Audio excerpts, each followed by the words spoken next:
ዓለምን ለሁለት የከፈለ ቤተሰብን ያበጣበጠና እስከ መጨረሻው ሰከንድ ድረስ በሕግ የተሞገተ አሳዛኝ ታሪክ።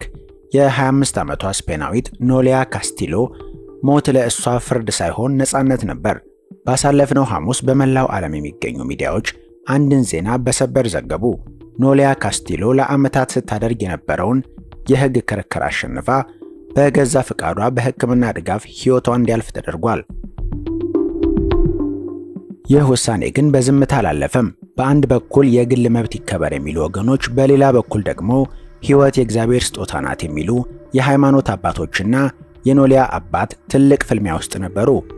ዛሬ በረቂቅ ሚዲያ ይህች ወጣት ለምን እንዲህ ያለውን አስደንጋጭ ውሳኔ እንደመረጠች፣ አባቷ ለምን እስከ መጨረሻው ተቃወሟት፣ እናም የካቶሊክ ቤተክርስቲያንን ጨምሮ የዓለምን ትኩረት የሳበው የዚህ አወዛጋቢ ፍርድ ሚስጥሩ ምንድነው የሚለውን በዝርዝር እንመለከታለን። ኖሊያ ካስቲሎ ገና በለጋ ዕድሜዋ ነበር ሕይወቷን የሚቀይር ከባድ አደጋ ያጋጠማት። ይህ አደጋ ለአካላዊ ጉዳት ብቻ ሳይሆን ለከባድ የሥነ ልቦና ስቃይ ዳረጋት። ለረጅም ዓመታት ከቤት ሳትወጣ በአራት ግድግዳዎች ውስጥ ታስራ ኖራለች። ለእሷ ሕይወት ማለት ትንፋሽ መውሰድ ብቻ ሳይሆን ካለ ስቃይ መኖር ነበር። ኖሊያ መኖር ሰልችቶኛል ስትል በድፍረት ተናገረች። በሕክምና ድጋፍ ሕይወቴ እንዲያልፍ ይፈቀደልኝ ስትል በ2024 ለስፔን መንግሥት ጥያቄ አቀረበች። ስፔን በ2021 እንዲህ ያለውን መብት በሕግ ካጸደቁ ጥቂት የዓለም ሀገራት አንዷ ናት። መንግሥት ጥያቄዋን ተቀብሎ ፈቀደላት። ነገር ግን ትልቁ እንቅፋት የመጣው ከገዛ ደሟ ከአባቷ ነበር። የኖሊያ አባት ልጁ በዓይኑ ፊት እንድትሞት መፍቀድ አልቻለም። ልጄ የአእምሮ ዝግጅት የላትም፣ ውሳኔዋ በስሜት ነው በማለት ጉዳዩን ወደ ፍርድ ቤት ወሰደው። በዚህም አልቆመም። ክርስቲያን ጠበቆች የተባለ ድርጅትና የካቶሊክ ቤተክርስቲያን አባቶች ከጎኑ ቆሙ። ክርክሩ ከቤተሰብ አልፎ ጉዳዩ ወደ ፖለቲካና ሃይማኖት ተሸጋገረ። ሕይወት ቅዱስ ነው፣ ማንም ሊያጠፋው አይገባም የሚለው የሃይማኖት አባቶች ድምፅ በስፔን አደባባዮች አስተጋባ። አባቷ ልጄን አድኑልኝ እያለ ሲማጸን፣ ኖሊያ ግን ስቃይን አቁሙልኝ ስትል ለፍርድ ቤቱ በቪዲዮ ታስረዳ ነበር። ይህ ፍጭት ለ2 ዓመታት ያህል ቀጠለ። ባሳለፍነው ሳምንት መጀመሪያ ላይ የካታሎኒያ ከፍተኛ ፍርድ ቤት የመጨረሻውን ውሳኔ ሰጠ። ኖሊያ የራሷን ሕይወት የመወሰን ሙሉ መብት አላት ሲል የአባቷን ይግባኝ ውድቅ አደረገው። ኖሊያ የሕግ አሸናፊ ሆነች።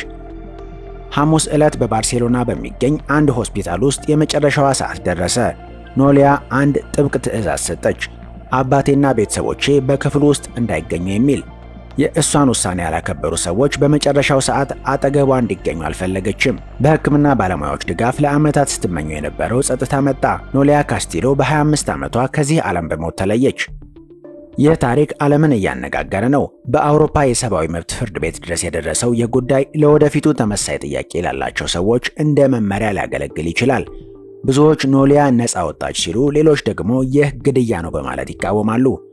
በተለይ በሃይማኖታዊ ማህበረሰቦች ዘንድ ሕግ እንዲህ ያለውን መብት መስጠቱ ለሞራል ውድቀት ምክንያት ይሆናል የሚል ስጋት ፈጥሯል። የኖሊያ አባት ልጄን አጣኋት በሚል በሐዘን ተሰብሯል። የኖሊያ ካስቲሎ ታሪክ የሕግ የሃይማኖትና የሰው ልጅ ነፃነት የት ጋር እንደሚገናኙ ትልቅ ጥያቄ ጥሎ አልፏል። ነፍሷ በሰላም ትረፍ እያልን እናንተስ በዚህ ጉዳይ ላይ ምን ትላላችሁ? አንድ ሰው በከባድ ስቃይ ውስጥ ሲሆን በገዛ ፍቃዱ ሕይወቱ እንዲያልፍ የመወሰን መብት ሊኖረው ይገባል ወይስ ሃይማኖትና ቤተሰብ እንደሚሉት ሕይወት እስከ መጨረሻው መታገል ያለባት ትልቅ ስጦታ ናት? የእናንተን አስተያየት በኮመንት መስጫው ስር አስፍሩልን። ይህንን ዘገባ ለሌሎች እንዲደርስ ሼር ማድረጋችሁ እንዳትረሱ። እንዲህ ያሉ ዓለም አቀፍ አነጋጋሪ ዜናዎች በፍጥነት እንዲደርሱ ረቂቅ ሚዲያን ሰብስክራይብ አድርጉ። በሚቀጥለው ቪዲዮ እስከምንገናኝ ሰላም ቆዩ።